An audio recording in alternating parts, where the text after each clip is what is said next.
Alright, this is one of the reasons why I don't like changing the suspension.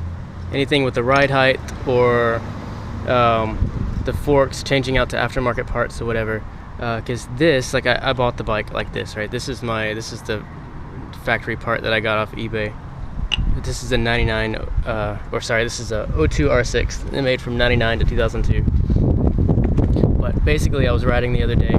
This is supposed to be two parts. Well, I mean it's one, but this goes through, right? This is an adjustable, I think adjustable lower shock linkage, also called dog bone or a lowering link.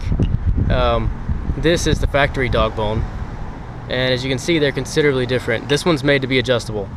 I have been thinking about raising the bike back up to factory ride height, but so basically I was riding the other day and this thing just snapped. I hit a pothole, and on the whole back end of the bike just dropped. It actually kind of messed up my this fender hugger here.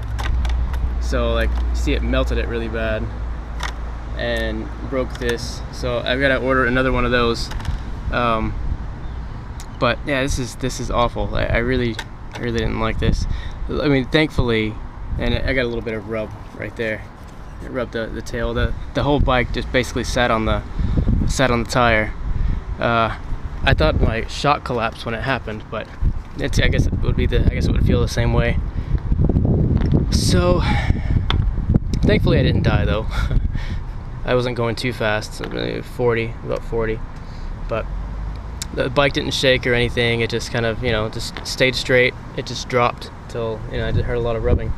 But okay, so but this is, like I said, this is why I don't like buying aftermarket suspension stuff. Like I'll upgrade the engine, change out things, whatever, make it, like, give it more performance. But suspension, I don't like messing with for this reason.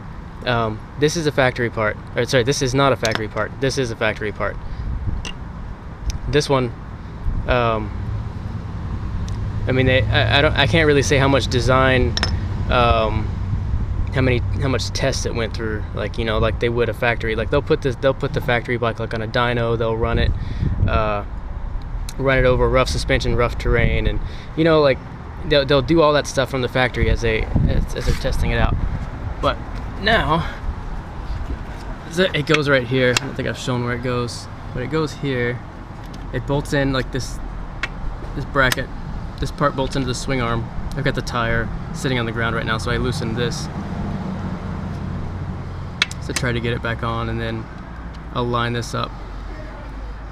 But the dog bone goes from here back to here, so it sits like that on the bike, bolts into the frame, and yeah, it's kind of frustrating, but I mean it happens. Do not put one of these on your bike though. I mean, like, seriously, if a pothole made it snap like this, of course it's probably been on there, I don't know, the previous owner did it, so it's been on there for a while. But still, man, don't change out suspension parts on your bike. Things like this happen. They're not put through the rigorous tests that they are from the factory. So this video isn't about me changing it out. It's just kind of like a little warning thing, like don't buy this kind. I mean, if at least you're gonna change it out, you're like, well, I don't want to listen to that guy, what does he know? Then, I mean, there's other ones that are like this. So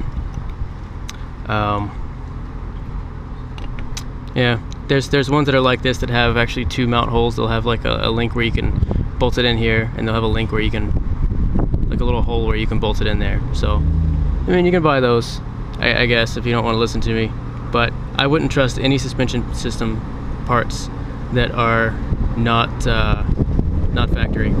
Anyway, thanks for watching this video. This is kind of more of a warning and not really an instructional thing, but that's all. So